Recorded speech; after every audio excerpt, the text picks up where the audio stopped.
And commercial Congress. Commercial Congress ये उन्होंने organisation बनाई थी इन 1920 में। 1920 में उन्होंने ये ऑर्गेनाइजेशन पहले ही बनाई थी। तो उसके साथ ही उन्होंने बाद में एक और ऑर्गेनाइजेशन बनाई थी, federation of Indian chamber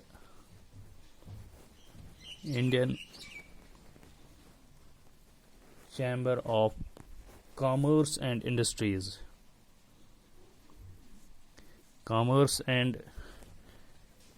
industries. ये भी उन्होंने ऑर्गेनाइजेशन बनाई थी। इंडियन जो इंडस्ट्रियल ओनर्स थे, ये ऑर्गेनाइजेशन उन्होंने बनाई थी 1927 में, जिस वक्त बरतानिया ने साइमन कमीशन को अपॉइंट किया था। तो यहाँ पे हम देखते हैं कि जो इंडस्ट्रियल ओनर्स थे उसमें उस वक्त कौन थे, प्रोमिनेंट इंडस्ट्रियलिस्ट्स कौन कौन थे उस वक्त। हम देखते हैं प्रोमिनेंट इंडस्ट्रियलिस्ट्स जिनकी अपनी इंडस्ट्रीज होती थी। तो वो P Thakur Das and GD Birla ये प्रोमिनेंट इंडस्ट्रियलिस्ट्स थे इंडिया में उस समय, जिस वक्त नॉन कॉपिंग या सिविल डिसोबीडियंस मूवमेंट लॉन्च की गई थी। अब जो प्रोमिनेंट इंडस्ट्रियलिस्ट्स थे, they attacked colonial control over Indian economy. उन्होंने भी आवाज उठाई थी किस चीज के खिलाफ, the attacked colonial control of, जो विदेशी थे, अंग्रेज थे, उन्होंने कंट्रोल किया था किस पर, और इंडियन इकोनॉमी पर उन्होंने कंट्रोल किया था। अब इन्होंने भी इस चीज के खिलाफ आवाज उठाई थी and finally they supported civil disobedience movement उन्होंने ये सपोर्ट किया था। उसमें उन्होंने ये बताया था जो प्रोमिनेंट इंडस्ट्रियलिस्ट्स थे, दे रिफ्यूज्ड टू बाय और सेल इंडियन या foreign goods, import foreign goods. तो बिजनेसमैन के लिए स्वराज क्या माने रखते थे, फॉर बिजनेसमैन स्वराज क्या माने रखते थे।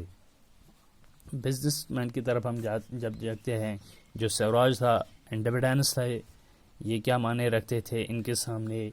तो ये एक टाइम था इनके नज़रिया में कि it was a time when colonial control, जब colonial restrictions on business will no longer exist. ये चाहते थे कि बिजनेसमैन जो है ये वो टाइम देखना चाहते थे कि एक टाइम ऐसा आएगा कि जो रिस्ट्रिक्शंस हैं, कॉलोनियल रिस्ट्रिक्शंस जो थे, कॉलोनियल रिस्ट्रिक्शंस ऑन बिजनेस, जो बिजनेस पर थे, ये खत्म होनी चाहिए, would no longer exist, no longer exist. तो स्वराज इनके लिए यही माने रखते थे। And trade would flourish without restrictions, जो ट्रेड था ये फ्लोरिश होना चाहिए किसी भी रुकावट के बगैर, without constants.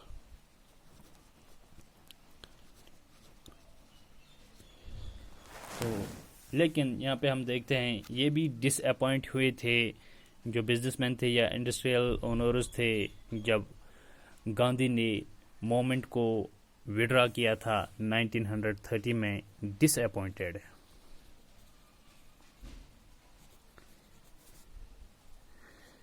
when Gandhi call of movement,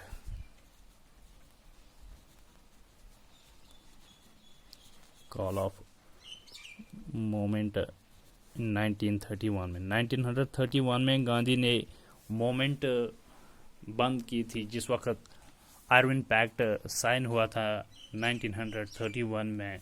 Lord Irving viceroy था उस वक्त। तो बिजनेसमैन के लिए या इंडस्ट्रियल ओनर्स के लिए यही माना रखते थे कि जो इंडियन इकोनॉमी पर जो कंट्रोल था किसका, बरतानिया का, वो ख़त्म होना चाहिए।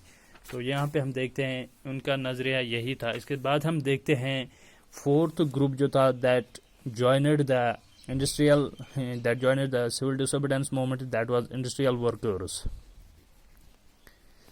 Industrial workers were the fourth group participants ये भी थे जिन्होंने मूवमेंट में सपोर्ट किया था। पहले अगर हम देखेंगे इंडस्ट्रियल वर्किंग क्लास जो थे उन्होंने पार्टिसिपेट नहीं किया था सिविल डिसओबीडियंस मूवमेंट में। जो इंडस्ट्रियल वर्किंग क्लास थे did not participate, they did not participate in civil disobedience movement. Industrial working class ने पहले पार्टिसिपेट नहीं किया था सिविल डिसओबीडियंस मूवमेंट में एक्सेप्ट नागपुर रीजन के जो वर्कर्स थे उन्होंने पार्टिसिपेट किया था सिविल डिसओबीडियंस मूवमेंट में। जो नागपुर रीजन के जो इंडस्ट्रियल वर्कर्स थे उन्होंने पार्टिसिपेट किया था सिविल डिसओबीडियंस मूवमेंट में। यहाँ पे हम देखते हैं इंडस्ट्रियल वर्कर्स से पहले जो इंडस्ट्रियल ओनर्स थे, इंडस्ट्रियल ओनर जो कि हमने अभी पढ़ा था, जो थर्ड क्लास थे जिन्होंने पार्टिसिपेट किया था, ये क्लोज आए थे। वो जो इंडस्ट्रियल ओनर्स थे उनको क्लोज रिलेशन थी किन के साथ? कांग्रेस के साथ। जो कांग्रेस थे इनके साथ उनका उठना बैठना था। लेकिन जो वर्कर्स थे इंडस्ट्रियल वर्कर्स स्टेड एलोफ, ये दूर रहे थे, उन्होंने ज्वाइन नहीं किया। वह है कि इंडस्ट्रियल वर्कर्स ने पहले ज्वाइन किया था, ये क्लोज आई थी कांग्रेस के साथ, लेकिन जो वर्कर्स ने पार्टिसिपेट नहीं किया था, ये दूर थे इनमें। तो इसके बावजूद भी हम देखते हैं कुछ वर्कर्स जो थे जिन्होंने पार्टिसिपेट किया था सिविल डिसओबीडियंस मूवमेंट में। इंस्पायर्ड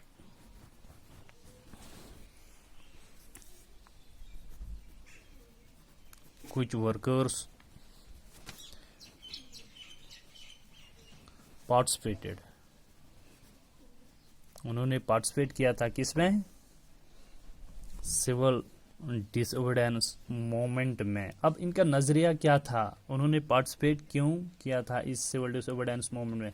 जो वर्कर्स थे उन्होंने कुछ प्रिंसिपल्स अडॉप्ट किए थे, आइडियाज अडॉप्ट किए थे based on Gandhi principles, Gandhian program. जो वर्कर्स थे adopted some ideas of Ganjan program. Ganjam program के मुताबिक उन्होंने कुछ आइडियाज़ अडॉप्ट किए थे, तब जाके उन्होंने मूवमेंट में पार्टिसिपेट किया था। सपोज कि जिस वक्त हम देखते हैं कि बाइकआउट ऑफ फॉरेन गुड्स हुआ था, यहाँ पे हम देखते हैं ओनर्स जो थे industrial owners versus against workers, यहाँ पे कन्फ्लिक्ट चल रहा था उस समय वर्कर्स और ओनर्स के बीच में। ये आपस में उस वक्त लड़ रहे थे। किस चीज़ पर ये लड़ रहे थे कि जिसकी वजह से वर्कर्स ने बाद में पार्टिसिपेट किया था मूवमेंट में। वर्कर्स ने इसलिए पार्टिसिपेट किया था मूवमेंट में, उन्होंने ये सोचा कि जो मूवमेंट है civil disobedience movement, it was against low wages. जो वर्कर्स थे, वर्कर्स पार्टिसिपेटेड, उन्होंने पार्टिसिपेट किया था इस मूवमेंट में अगेंस्ट। इनका नजरिया ये था कि जो सिविल डिसोबीडियंस मूवमेंट है ये किसके खिलाफ थे? Against low wages.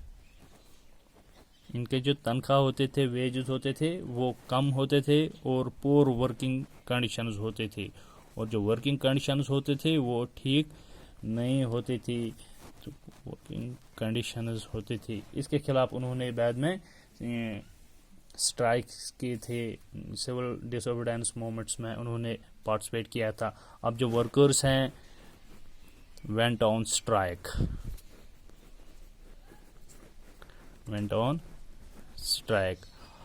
वर्कर्स के नजरिया में जो सिविल डिसोबीडियंस मूवमेंट थे उसका यही माने रखते थे कि हम लड़ेंगे जो हमारे साथ इनजस्टिस हो रहे थे वर्कर्स के साथ, कि वर्कर्स को लो वेजेस दिए जा रहे थे या इनकी जो वर्किंग कंडीशंस हैं वो ठीक नहीं होती थी, पुअर वर्किंग कंडीशंस होती थी, तब जाके उन्होंने इस चीज़ में, इस मोमेंट में पार्टिसिपेट किया था। इस चीज़ को मद्देनज़र रखते हुए तो फाइनली उन्होंने फिर स्ट्राइक्स करना स्टार्ट किए थे। रेलवे वर्कर्स ने पहले स्ट्राइक स्टार्ट किए थे। रेलवे वर्कर्स जो थे उन्होंने स्ट्राइक की थी 1930 में, और जो डॉक वर्कर्स थे उन्होंने भी स्ट्राइक की थी, वेंट ऑन स्ट्राइक इन 1932 में उन्होंने भी स्ट्राइक की थी।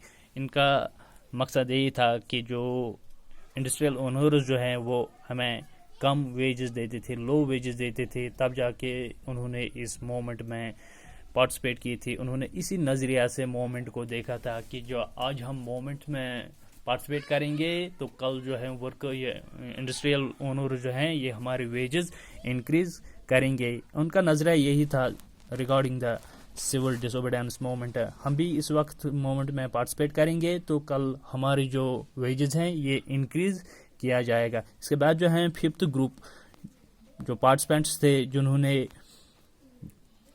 पार्टिसिपेट किया था सिविल डिसोबीडियंस मूवमेंट में, दैट वाज वुमेन। ये अनदर फीचर है सिविल डिसोबीडियंस मूवमेंट के, जो लार्ज स्केल ऑफ वुमेन जो थे उन्होंने पार्टिसिपेट की थी। किसमें? उन्होंने पार्टिसिपेट की थी सिविल डिसोबीडियंस मूवमेंट में। तो उन्होंने किस तरीके से इसमें पार्टिसिपेट की थी? जब गांधी ने सॉल्ट मार्च ब्रेक किया था उस समय में हम देखते हैं बहुत सारे सॉल्ट लॉ ब्रेक, तो वुमेन जो थे उन्होंने भी उस समय पार्टिसिपेट किया था। कि बाद में उन्होंने ये कहा कि अब हम जो है प्रोटेस्ट कर रहे थे। वुमेन ने किस तरह उन्होंने मैन्युफैक्चर किया था, मैन्युफैक्चर्ड सॉल्ट, उन्होंने सॉल्ट बनाना अब स्टार्ट किया था। जब सॉल्ट लॉ ब्रेक हुआ था तो पिकेटेड फॉरेन क्लोथ्स को उन्होंने अवॉइड किए थे, या जो प्रोटेस्ट जो है उन्होंने पार्टिसिपेट किए थे प्रोटेस्ट्स में। तो वुमेन जो हैं उन्होंने भी अपनी तरफ से इस मोमेंट में पार्टिसिपेट किए थे, ताकि कल जो वुमेन्स की डिमांड्स हैं वो भी फुलफिल किए जाएंगे। तो इसके साथ ही हम देखते हैं ये जो टॉपिक था how participants saw the moment, ये इसके साथ ही खत्म हुआ था। How participants saw the moment, ये मोमेंट ये है कि सिविल डिसोबीडियंस मोमेंट। इसमें हम पहले देखते हैं कि कंट्री साइड में जो कि मैंने बताया 5 पार्टिसिपेंट्स थे जिन्होंने इस मोमेंट में पार्टिसिपेट किया था। रिच फार्मर्स का हमने पहले जिक्र किया था ग्रेट डिप्रेशन के दौरान। अब रिच फार्मर जो हैं वो ये चाहते थे कि रेवेन्यू जो है वो कम किया जाएगा, तो जो कि मैंने यहाँ पे बताया था कि बाद में जो फार्मर्स क्या चाहते थे, fight for Swaraj was to fight against high revenue के खिलाफ लड़ना था। तो उसके बाद है पुअर पीजेंट्स। तो उसके बाद हम देखते हैं कि इंडस्ट्रियल ओनर्स जो थे तो उन्होंने भी पार्टिसिपेट किया था। यहाँ पे हम देखते हैं कि इंडस्ट्रियल ओनर्स जो हैं ये फंड्स प्रोवाइड कर रहे थे कांग्रेस को उस समय में। तो उसके बाद जो है इंडस्ट्रियल वर्कर्स जो थे उन्होंने भी पार्टिसिपेट किया था। तो वुमेन्स ने भी पार्टिसिपेट किया था इस मोमेंट में।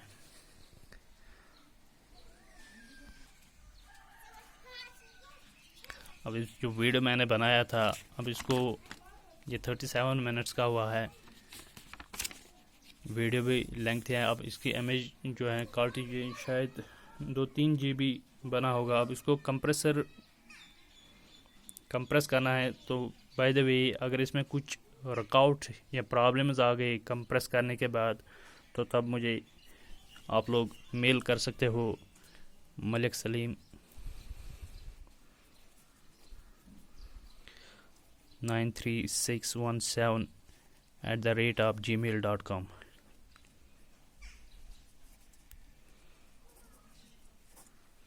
आप मुझे मेल भी कर सकते हो इस पते पर maliksaleem93617@gmail.com। Good bye.